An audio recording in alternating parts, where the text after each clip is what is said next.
tawag dito. Yung sa groupings, ano, di ba yung meron kayong final project or meron kayong final output project, ano, ayun nga, yun ay 30% ng grade niya, ano. So, siguro pag mag-discuss na lang tayo ng pag pag nasa heat exchangers na tayo, i-group ko na kayo, i-group, ano. Siguro, ayan.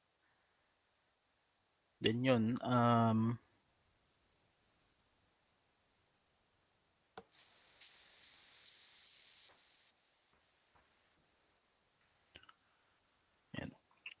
Yung convection radiation, mabilis lang naman yung dalawang yun. Tapos pagdating ng heat exchangers, yun na yung application ng ano, modes ng heat transfer natin. Doon ma-apply natin yung knowledge natin about conduction, convection, and radiation doon. Sama-sama na lahat, ano. Okay, so let's start.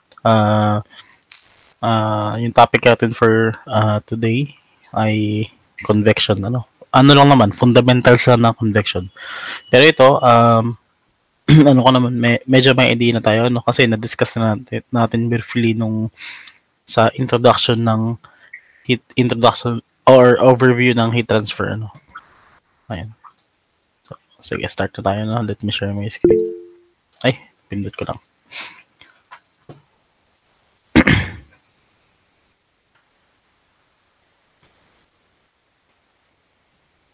Baka ma-DC.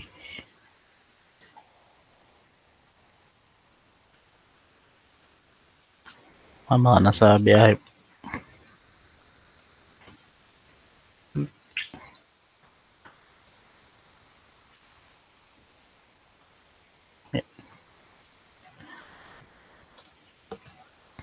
Ayan.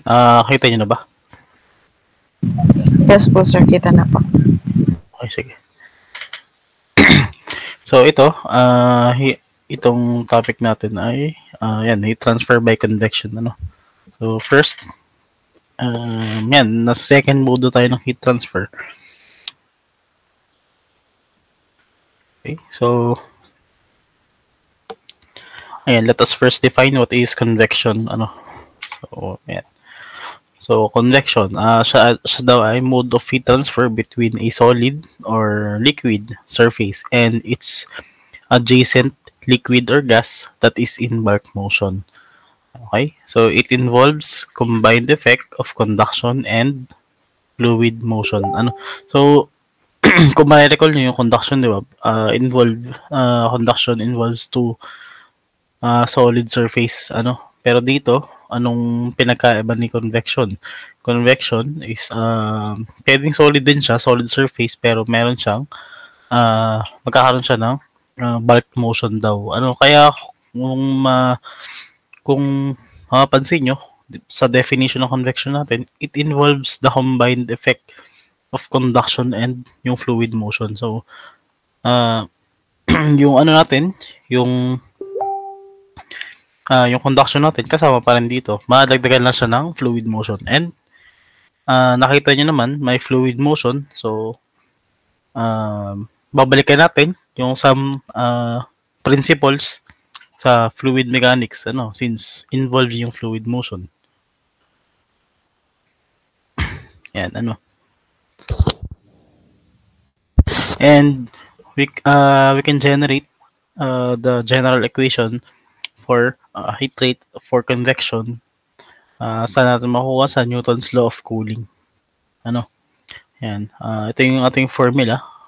Q, or yung heat rate of for convection is equals to H times A multiplied by quantity T sub S minus T infinity. Ano?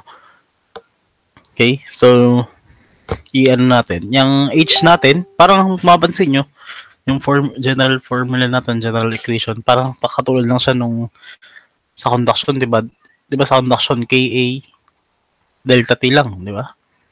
So, dito, ayan, yung H natin, yun ang pinagkaiba, yung constant na heat transfer coefficient. Pero ang tawag sa H na yan ay convection heat transfer coefficient.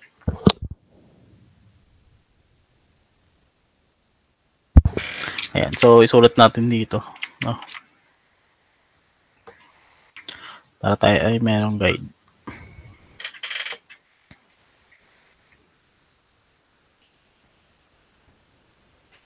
Ayan. So, si ano daw? Si ano yung pansulat ko? Ito pa. Ayan. Convection. Si convection daw natin is equivalent into conduction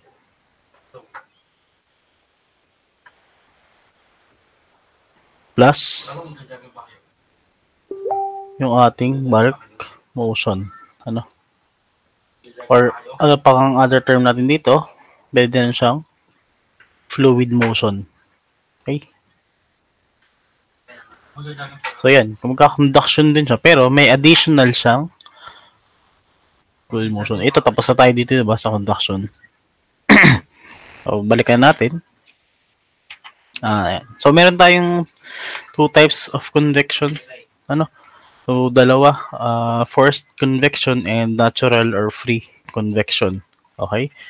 So ano yung pinagkaiba ng dalawa? So for forced convection, so when the fluid daw is forced to flow over the surface by external means such as a fan, pump, or wind. So dito, sa forced convection, um, nagkakaroon tayo ng fluid flow by means of external source. Ano yung external source na yun? Yung ating mga fan, pump, or wind. Ano? Yan. Tapos yung anong magandang example dyan kay forced convection? Yung sa mga pipings natin, sa pipe flow. Ano? So hindi naman basta-basta mag-flow yung ating fluid kapag walang 'di ba? Hindi naman siya basta-basta mag-flow. So meron diyang external force like pump, ano, yan. Yan mga example yan. Mamaya i-drawing ko para mas magkaroon tayong idea, ano. Ayun. Parang ano siya, parang may parang naiiba yung motion niya kasi nga may external source na nakaka-apekto, parang ganun. So natural or free convection naman, ito naman yung fluid flow that is caused by buoyancy forces that are induced by density differences due to variation of temperature of fluid. So dito naman sa natural or free convection natin, ano, ito yung yan, sabi dito, meron tayong buoyancy forces. Ano, ibig sabihin? Anong ibig sabihin nun? 'Di ba pag sinabi natin na buoyancy, ano, 'di ba yan yung parang ano, more on sa gravitational force. Ano, hindi naman yun naman ano, hindi naman siya external force. Ano, yung gravitational force natin, kumbaga parang ano na siya, parang ando na lagi. Ano, so ayan. So, kumbaga ito yung free flowing natin na type of convection. Ano, walang external source na nakaka-apekto. Yun naman yung basically pinagamit. So, papakita ko sa inyo yung difference nito dito. Ano? So, sa bulk motion daw natin, ito, fluid motion, ano, meron tayong, pwede siya mag-flow freely or naturally. Or forced. Okay? So, ito, syempre, ito yung natural convection.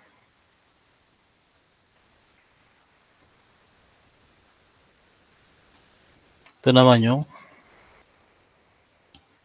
forced convection. So, skip tayo dyan. Anong pinagkaiba, no?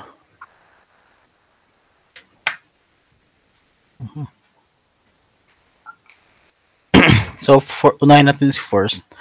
Pakita natin yung diagram niyan. Ano? Best example natin dito, magandang gawing example ay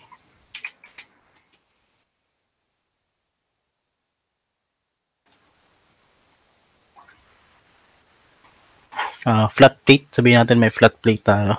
Ano? Ayan.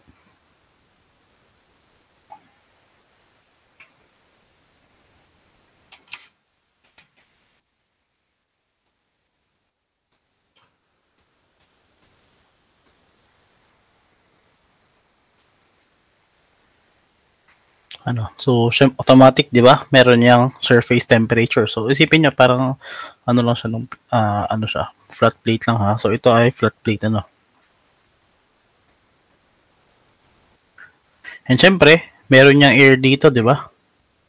Meron yang air na nandito sa automatic sa, ano yan. Kumbaga may surrounding, ano. Kumbaga may air tayo dyan. Pero, at, sabi dito, pag sinabi nating forced convection, ano, lalagyan natin siya dito ng ano, external. Or sabihin natin ito yung fan. Ano, meron yang persa dito. Ano, so, ito yung surface temperature. So, nandito yung ating T infinity. Ano, yung fluid temp. Ano, and syempre, may motion yan. Magkakaroon tayo ng velocity dito. Okay? So, what will happen?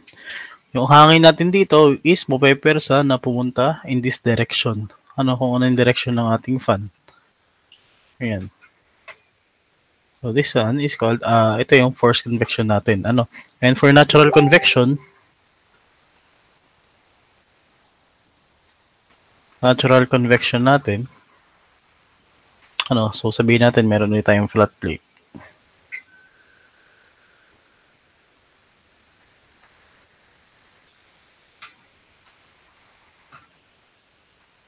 Ayan. So, meron siyang TS, surface, meron siyang surface temp, no? And syempre may air din ulit tayo dyan. Pero pinagkaiba nga nito, wala siyang driving force. Wala siyang fan. Ano? So, what will happen to the air? Mangyayari dyan ay aangat siya, di ba? Aangat yung ating hangin. So, magiging ganito yung flow niya. No? Kasi may temperature tayo dito sa surface temp natin. Ano? So, mainit siya. Ano? Ang tendency ng hangin is aakyat. Ayan.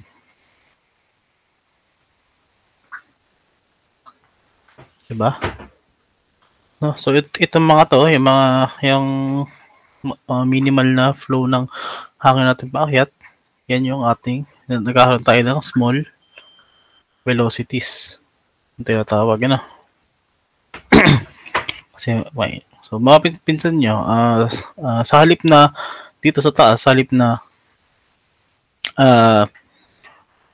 pataas yung flow natin, ano? So, mangyayari, yan. Masusunod siya sa direction ng fan natin. Ano, kasi nga, may driving force tayo. Unlike dito kay natural convection, ayan, upward force yung mangyayari kasi yung ating definition ng movement ng air natin is from yung hot air natin ay naangat, hot air rises, no, 'di ba? Cold air sinks. Yun yung ating definition. So, init yan kasi nga may temperature tayo ng surface. Ayun. Okay? So, ayan. Yan yung pinagkaiba lang ng dalawa, no? Okay. Yan. So, punta tayo sa formula natin dito. Yan. Balik lang ako dito, So, dito pala, may nakalimutan lang ako. Dito, meron tayong nagkakaroon dito sa forced convection, nagkakaroon tayo ng internal flow.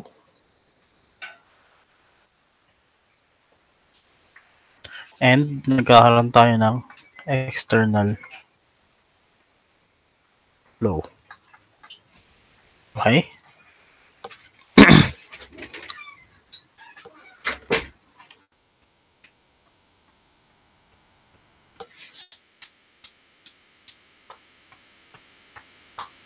Ayan. So, ano ba yung pinagkaiba ng ating internal and external flow. So yung internal flow natin, yan yung type ng flow na yung medyo yung discussion natin more on review ng fluid mech, 'di ba? Nag-fluid mech naman kayo before na So yan, yung internal flow, parang yung flow siya na restricted siya ng solid boundary. Kaya ito yung best example dito, yung pipe flow din. On the other hand, yung external flow, parang siya naman ay unbounded. So yun, yung unbounded yung or nakakapag-move freely dito sa external flow. Okay? So ano yung best example for external flow? Sa external flow, yung air sa loob ng car vehicle. And for internal flow, yun nga, yung sabi ko, yung flow or pipe flow natin. Okay?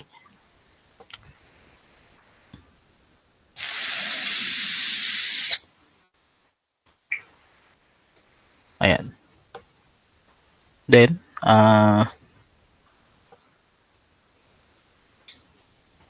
i-ano ko na rin yung ating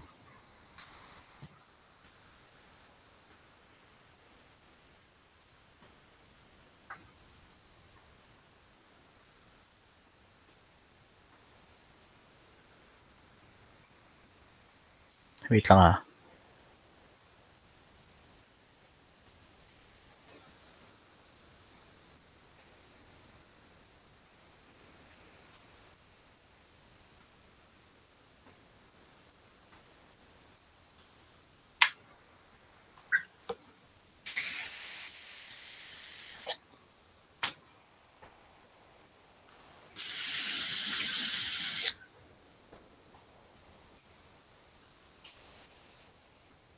Ayan, i-sort ko na rin pala yung ating formula for convection, okay?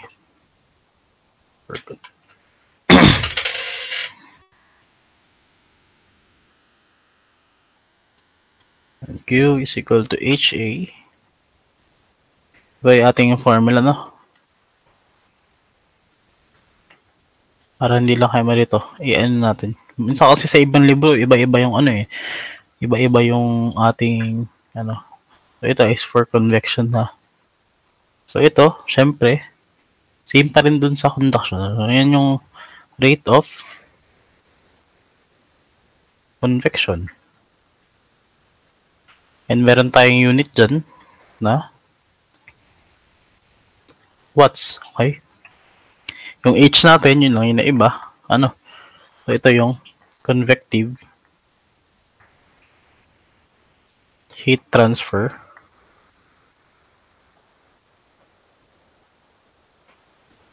coefficient.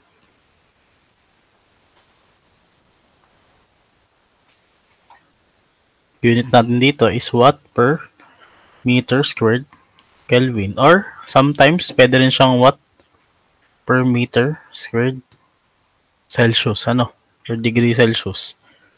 Diba?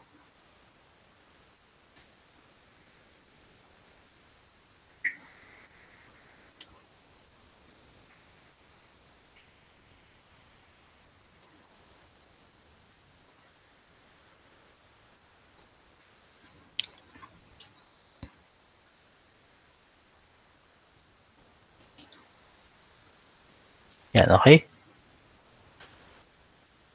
So, next natin, yung area. Hindi lang siya basta area, ha? Yan ay yung responsible area for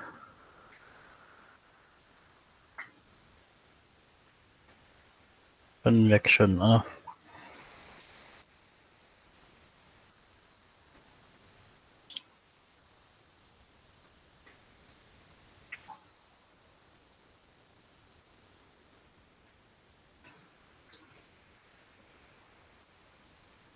Okay? So, yung T sub S natin, ito yung ating surface temperature. So, yung T infinity, ito yung tinatawag nating fluid temperature. So, ito yung general formula for convection heat rate. Ayan. So, yung saan natin makikita yung convective heat transfer coefficient, so makikita natin siya doon sa table na in-upload ko, kung mapapansin nyo. Meron akong table na in-upload. Okay? So, ito pala, may common error pala na may nagtanong sa akin, di share ko na lang din sa inyo, Kapag naman po, ay,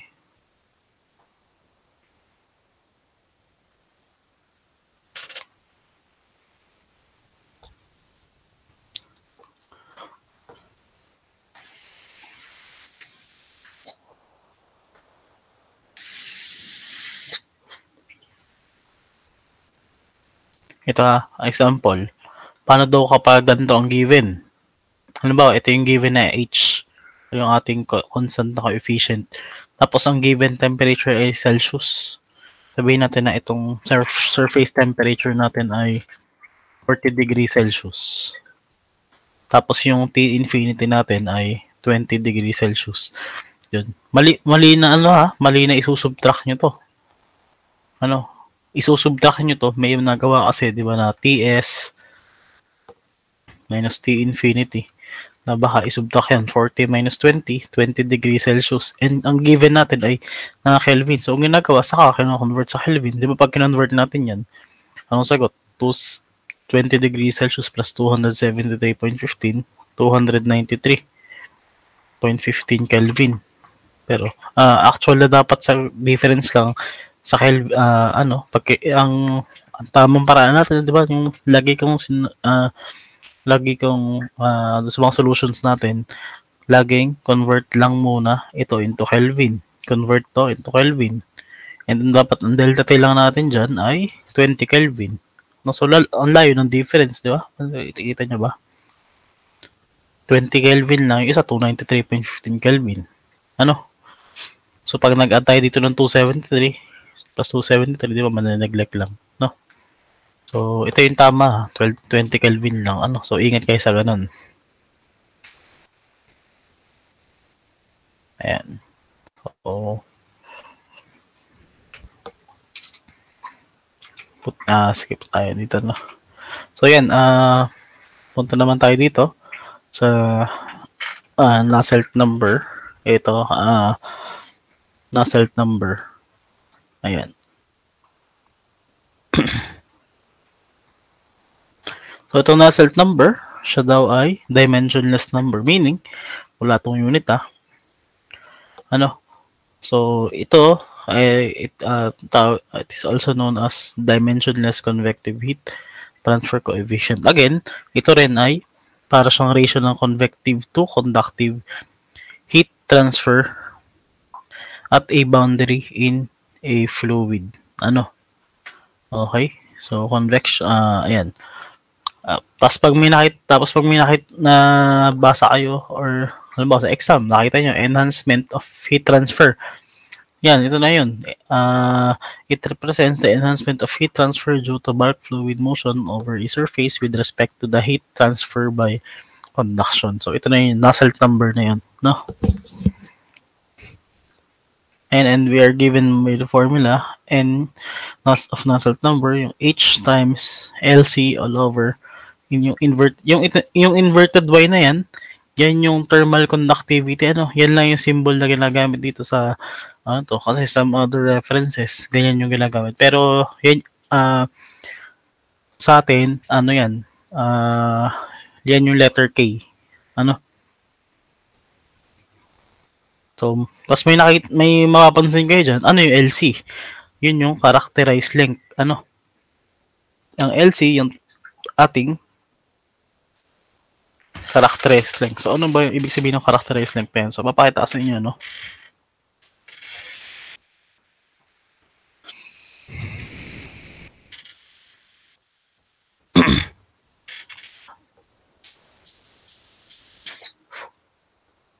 Sabihin natin meron tayong flat plate ulit.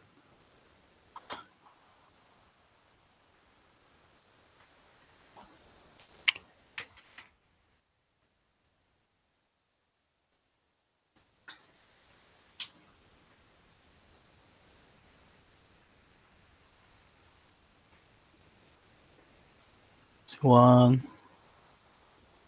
2, 3,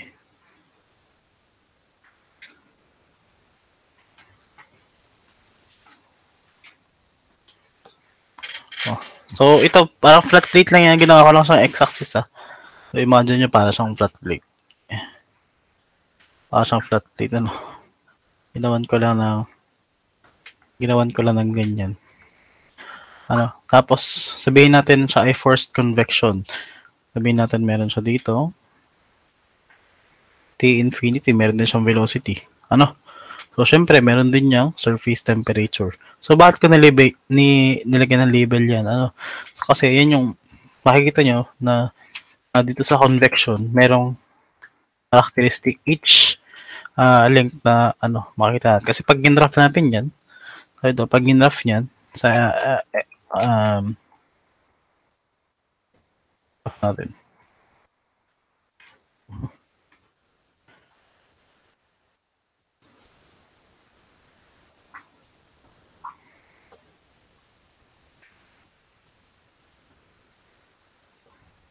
So, in terms of convective heat rate coefficient, and yung ating, ito yung x, ito yung length. Ano, so, ang magiging graph daw niyan, dito, ay ganito.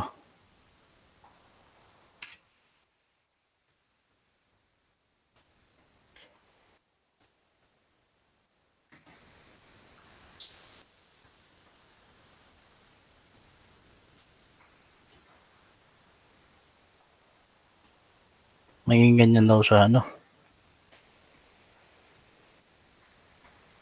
Ayan, sabihin natin si 1, si 2, 3, 4, 5, no?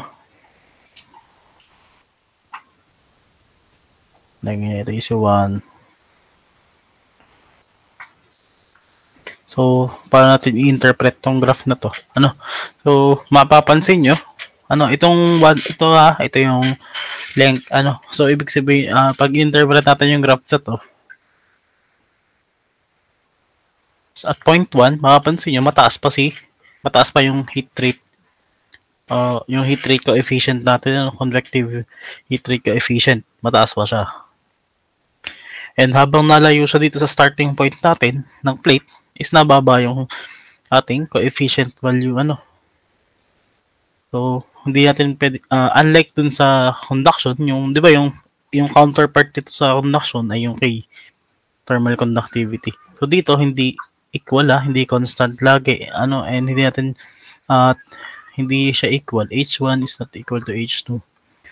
So, kaya ako lang ito pinakita kasi may kanya-kanyang karakteristik kada isang length, Pero, ang nasa table na, ang ginagamit natin or ang gagamitin natin, kasi hindi naman pwede at certain point magkakaiba yung ating coefficient, yung convective heat rate coefficient. So, ang what we will do is ang gagamitin natin is yung mean convective heat rate coefficient. Na ito na yung given naman sa atin. Yan na yung nasa table ninyo. Okay? So, ayan. Kaya ako lang to pinakita just to show you na ayan, kada length, yan yung kaya LC nakalagay, characterized length, kasi nga magkakaiba yung kasi magkakaiba yung H niya talaga kada isang sa point 1, point 2, point 3, and so on, no? Yan, and yung formula again natin, para hindi kayo malito yung Nusselt number is equal to H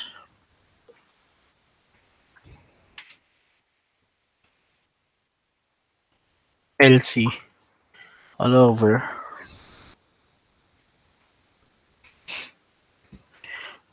K ng fluid. Okay?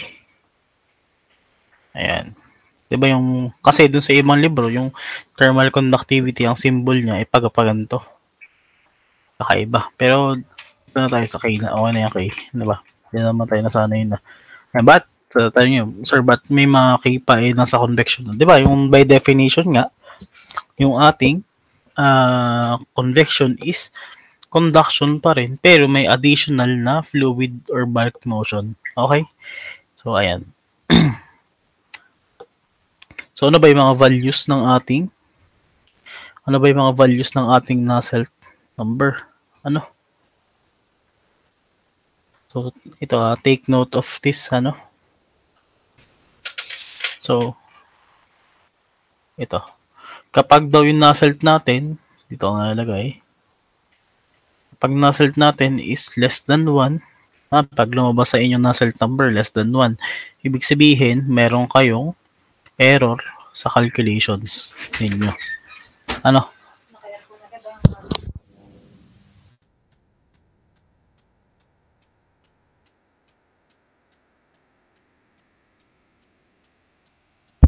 Yan na, error ang merong calculation error ang inyong sabihin, may mali sa ginawa niya So dapat yung values ng Nusselt number ay greater than or equal to 1. Yan. So ito ang tama. Pero pagka may di ba may kay greater than equal to 1. So kapag daw yung Nusselt number natin nag-equal to 1, ibig sabihin yan pure conduction ang nangyayari. Walang convection. So take note of this. And again, tandaan nyo si NU or Nusselt number natin, ni-represent niyan,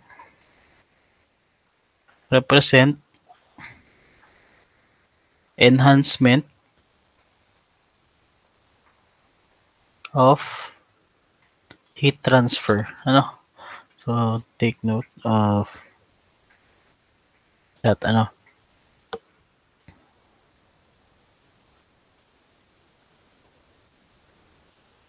So ano ba yung niya? Ano ba yung kumbaga significance itong Nusselt number? So kapag daw yung Nusselt number natin ay mataas, ibig sabihin mas efficient yung convection natin. Mas maganda. Mas okay yung convection natin. Ayan.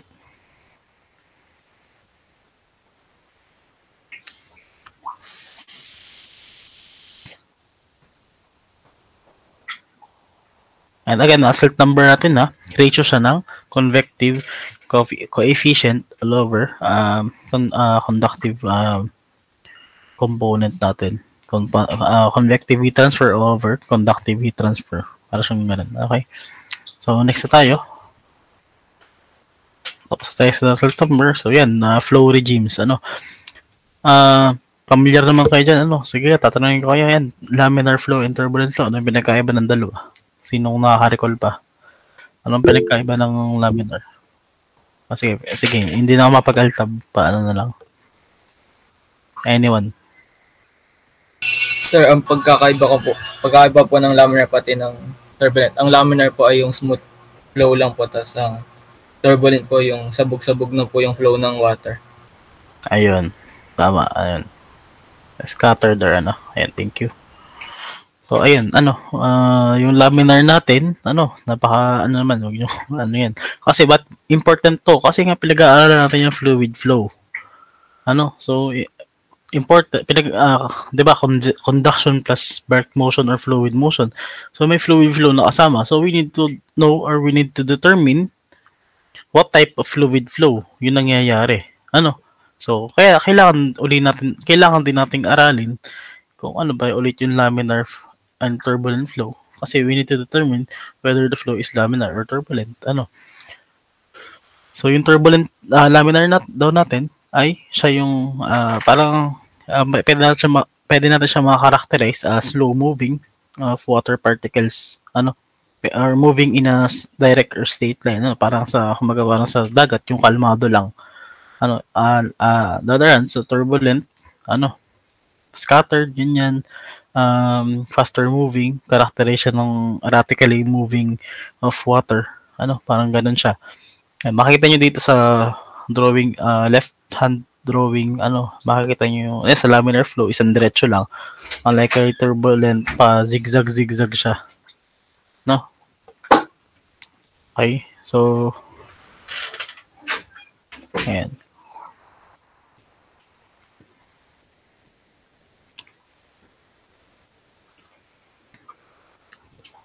So, yan, next tayo. Ito yung isa pang very important din sa fluid flow. Ano, alam ko na may alam niyo naman to, Reynolds number. Ano? So Reynolds number daw natin ay it is a dimensionless number. So ano ba yung importance ka nito? So it is the ratio daw of inertia forces to the viscous forces in a flowing fluid. Okay? Next, the value daw of the Reynolds number indicates whether the flow is laminar or turbulent. So, this is important in determining whether the flow is laminar or turbulent. So, sino nakaka-recall? Ano yung ating critical value? Ano yung value ng Reynolds number uh, para masabi natin na siya ay laminar or turbulent? Or pag sinabi ko ba na pag ang Reynolds number ay 5,000, ano siya? Laminar or turbulent? Turbulent po. So, anong ating 4K po. Ano yun? Sorry? 4K. 4,000. Ano sabi na? Final answer na ba yan? Yes, sir. Ang tamang, ito ha, para ma-determine natin. Sino nagturo sa inyo ng 4K? Above 4K po, sir. Ito ha. Sino bang nag-fluid mech nyo? So, kapag kapag greater than Sir, ewan po. 2,000, greater than, kapag greater than 2,000, turbulent flow. Saan galing yung 4K nyo? Pero tama naman sagot nyo, na turbulent siya. Pero paano kung closer, di ba? Tama naman kayo. Pero ito yung tama. Yung, nyo. Kapag greater, kumbaga, ito yung sinasabi ko, ito yung critical value, yung 2,000. So, kapag less than 2,000, ito yung pwede natin siya sabihin na laminar flow. Okay? So, pag sinabi ko palang 3K, sasabihin nyo, ano na yun, laminar na yun. So, magkakamali kayo dun, di ba? So, yan take note of this. Kapag greater than 2,000, turbulent flow. Pag less than 2,000 yung value ng Reynolds number, laminar flow yung ating consider. Okay? So, ayan. So, the value daw of Reynolds number above which the flow corresponds to turbulent flow is called critical Reynolds number. So, kapag daw turbulent flow, yan tinatawag critical Reynolds number kasi masyado nang mataas yun. So, the value daw of critical Reynolds number depends on the geometry and flow condition. So, hindi naman palaging parehas yung flow natin, kaya may iba't iba tayong conditions. And yan. So, typical value of critical Reynolds number over a flat plate is 5 times 10 raised to the 5th power. Okay? So, hindi naman din, typical lang hindi ibig sabihin, hindi palaging ganyan. Baka i-assume nyo na ganyan lagi, Pero more likely, maging ganyan, pero hindi palaging ganyan. Okay, so, for the formula, for Reynolds number, ayan, VLC all over V. Ano ba yung V natin? Yung V natin, yun yung speed, yung malaking V. LC natin, yung characterized length, yung small v, yung kinematic viscosity. Where yung kinematic viscosity is equal daw to mu all over density. Where yung mu na yun is the dynamic or the shear viscosity. So pwede pa natin mas gawing kompleto yung formula natin, Kasi paano kung hindi binigay yung kinematic viscosity? Diba? So, teka lang.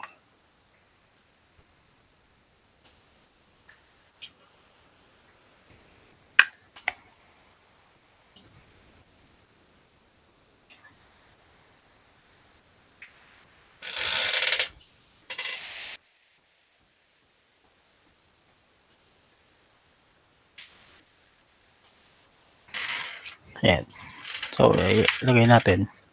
Formula natin for Reynolds number is equal to lime V LC all over V na maliit. Ano? Where yung ating itong kinematic viscosity na to is equal to mu all over density daw. Ano? So, let's say ito yung equation 1 natin and ito yung equation 2. And if we substitute this one, so magiging sagot natin or magiging Reynolds number natin, syempre tataas yung density since nasa denominator. So, density times V LC over mu. Ano? Ayan yung ating formula for Reynolds number. And isusulat ko lang ito yung density. So, ba't ako nagaganto? Kasi sa ibang textbook or baka makita kayo sa ibang reference, maiba yung mga symbol. Sa iba kasing reference, yung symbol ng V, itong V na to, yan, itong speed. Minsan, ang nakalagay ay U. U ang parang yun na ganyan. Isang U lang. Ganyan siya. So, maganda makarakterize natin or natin, para iisa yung natin. Kung may makita kayong iba na, alam yung yun ay speed. Alam yung ay So, for the V, ito yung malaking V, yan yung flow speed natin. Or yung velocity. And LC natin, yun yung characterized length.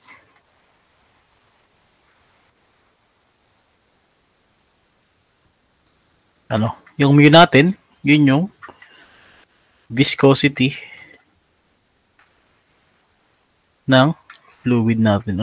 And take note of this, dito sa Reynolds number, ang kalimitan natin na ginagamit for LC ay yung, halimbawa, given tayo ng pipe, ang LC na automatic, ang characterized length na doon ay yung pipe diameter.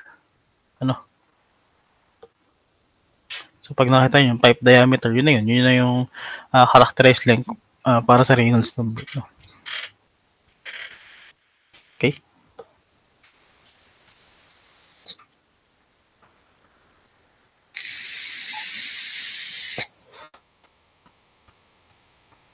Okay. Next. So, pag may tanong kayo, pwede nyo erase. Punta naman tayo dito sa boundary layer. Alam kung pamilyar din kayo dito kasi nag-discussion na rin kayo. Alam niyo na yung figure na to. Yan.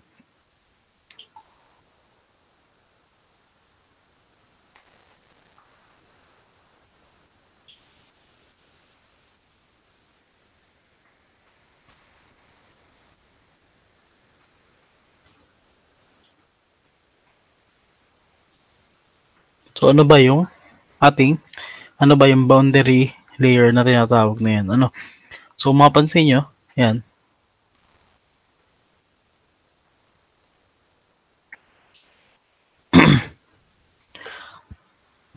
Yan siya, meron tayong tatlong region. Yung una is yung laminar boundary layer. Tapos, next, transition region and yung turbulent boundary layer. So, paano to na-form? So, na-form siya,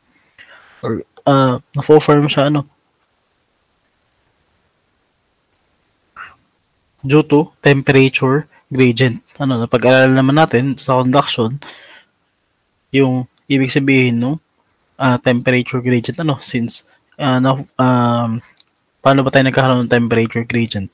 So, due to thermal exchange among adjacent layers. So, nagkakaroon tayo ng heat transfer. Yun yung natin, temperature gradient. So, ito daw, yan si boundary layer, paano ba nakaka-apekto yan sa ating heat transfer? So, kapag daw makapal yung ating boundary layer, kaya makikita nyo yung mga letter V dyan, yan. Yan, makita nyo, yan yung tinatawag ko na, yan yung mga layers na inaano ko, yan. yan yung sa gradient, temperature gradient na tinatawag natin. Ano?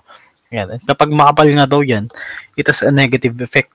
Lalo na pinakamagandang example sa mga heat exchanger. Ano, naapektuhan niya yung performance ng heat exchangers. Ano nangyayari? Nagkakaroon ng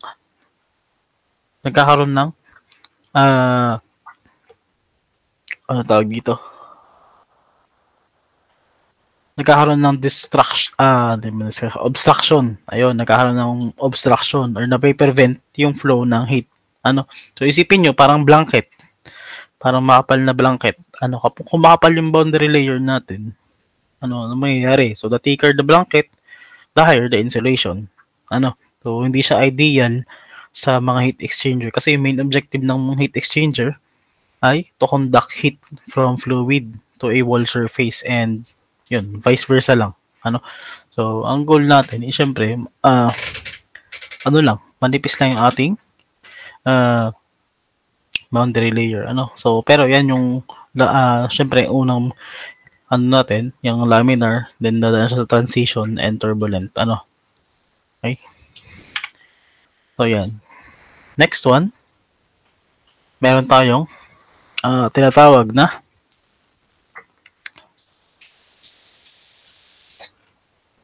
Prandtl number. Ano? So, ano naman tong Prandtl number? So, yung Prandtl number, again, it is dimensionless number. Ano? So, laging puro wala tayong unit. Ano? And siya daw ay ratio ng momentum diffusivity or yung kinematic viscosity to the thermal diffusivity. Ano? Yung thermal diffusivity natin, na-discuss natin yan sa conduction. Ano? Yung, hindi ko lang kung may recall nyo, ano. Pero, ayun. It is the relative thickness of velocity and thermal boundary layers. Ano? So, yung Prandtl number daw natin na yan, ano? Yung Prandtl number na yan, sa pagtaas daw ng Prandtl number, ito yung sa ano to, sa boundary layer, ano. Pagtaas ng Prandtl number, pagnipis daw ng boundary layer, which is pagnipis ng boundary layer, ibig sabihin nun, mas goods sa ating heat transfer. Okay? Yun yung significance ng ano, it controls the relative thickness, ano, of the momentum and thermal boundary layers, ano. Okay? So, given siya ng formula, ano, na V all over alpha. Ano, kung may recall nyo yun, di ba, sa steady state, sa derivation natin, meron, kung may recall nyo, nandun yung thermal diffusivity. No? So, bakit siya naging mu Cp all over K? Ipapakita natin yung ating Prandtl number.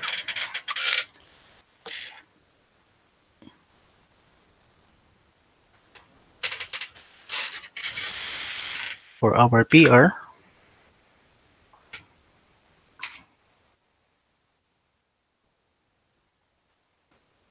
it's equal daw siya. Di ba, formula natin ay V all over alpha. So, paano natin obtain yung ganun? Di ba, yung kinematic viscosity natin, ano yan? Yung V natin, di ba, kakadiscuss lang natin yan sa Reynolds number. Di ba siya ay mu all over density or yung rho. Tapos where itong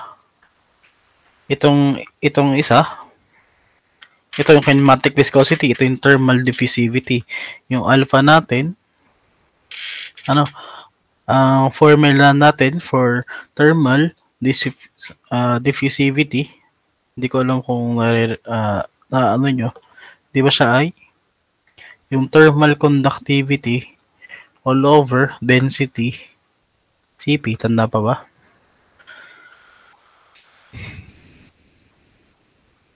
No? So ito, yung heat conducted, ito yung heat stored natin. Ano? Tapos,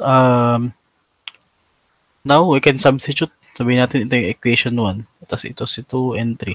So substitute natin sa equation 2. entry papunta kay 1, ano. So ano lang, so yung V natin is mu all over density all over K. Lagyan natin ng ganito, hindi nakakalito. Rho CP. Ano? Baka liwinaw naman. And paano natin ito i-evaluate? Ayan, akyat lang natin. So, mu all over density times, pabalik rin lang natin, density CP all over K. So, maka-cancel yung parehas na density. Ano lang matitira? Mu CP all over K.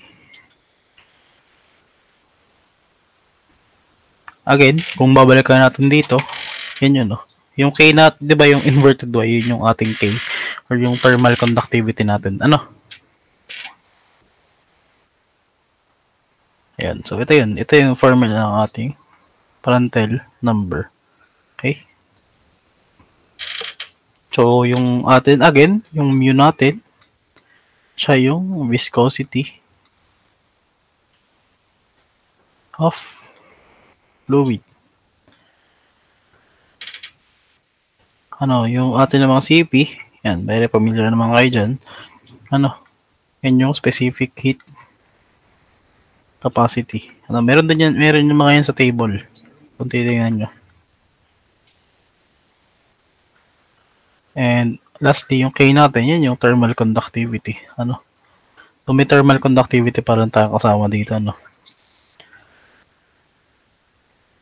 of the fluid. Okay. Ayan. So again, pagbaba ng pagtaas ng Prandtl number, meaning mas maganda, mas manipis ang ating boundary layer. Ano?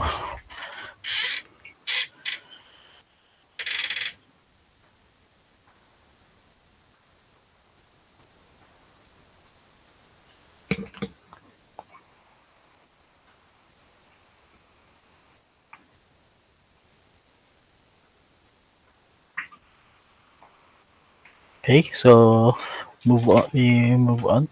Ngayon, makikita nyo pala, yan yung mga values ng Prandtl number, ano. Okay, and so yan, mga ranges lang yan, ng Prandtl number. No, mga range lang siya. And makikita nyo, yan. 0.004 to 0.030. 0.7, yan, for liquid metals and etc. Ano, yan. Pero pag bibigay naman sa inyo, sakto lang yan. No, dapat lang dyan naglalaw yung values ng Prandtl number nyo. So, next one. Punta naman tayo sa relationship between dimensionless numbers. So, yung mga na-discuss natin na dimensionless numbers, meron siyang relationship. Ano? So, marami tayong relationship na made-develop dito sa mga dimensionless numbers natin. Ano, for Nusselt number daw is equal to yung C dito constant yun. Constant times RE, yung Reynolds number raised to M, certain exponent times PR, Prandtl number raised to N. Ano? So ito specific for forced convection over a flat plate due to flow parallel to the plate. Meron tayong laminar for laminar flow and turbulent flow. Ano, so it's specific for first convection lang over a flat plate. Hindi man tayo laging flat plate and hindi man tayo laging first convection, ano. Ayan, so syempre may for laminar turbulent, paano natin magagamit yung formulas na yan? We need first to determine whether the flow is laminar or turbulent. So kailangan natin ng knowledge kung siya ba ay Reynolds, yung kailangan natin ng knowledge ng value ng Reynolds number. Okay? So for laminar flow, we have the formula for Nusselt number na 0.664. Ito yung constant. Times RE raised to 1/2 times PR raised to 1/3. Okay? And for turbulent flow, we have the formula for Nusselt number na constant ay 0.037, RE raised to 4/5 PR raised to water lang. So, kapag meron tayong, halimbawa, hinahanap para si Nusselt number, and meron tayong RENPR, tapos force convection siya, ayan, over a flat plate, ayan, di ba shortcut formula tayo, And syempre, we need first to determine if the flow is laminar ba or turbulent. Okay?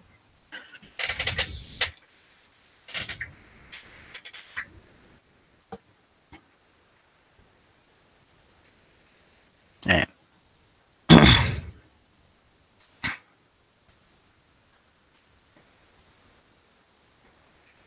Okay, so next.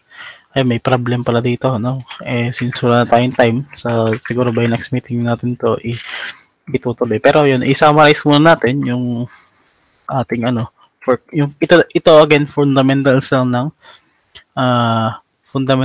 convection, Hindi tayo makapag-solve at wala na tayo,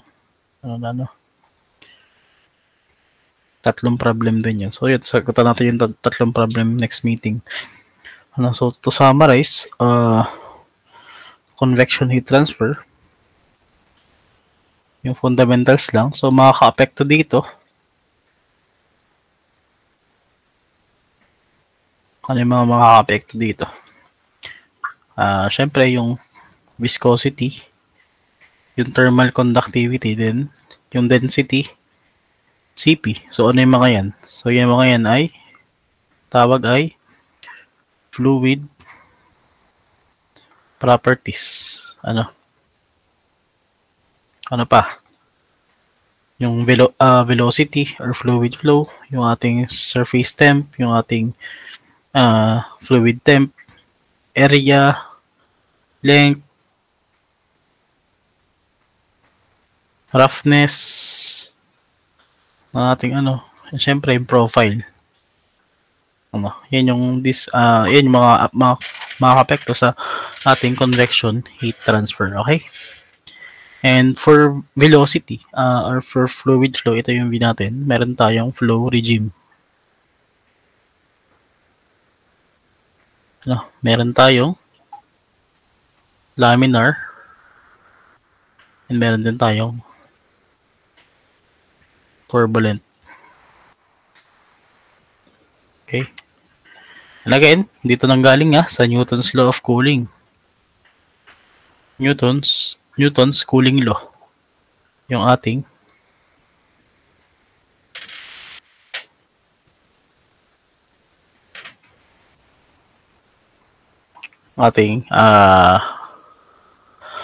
general equation. Q for convection is equal to H A Ts minus T infinity. Okay? Again, unit natin dito ay what yan? Okay. So, ayan. Meron ba kayong questions so far? Any questions pa? Wala naman po, sir. Wala naman. Ayan. So, ayun pala, stop sharing na.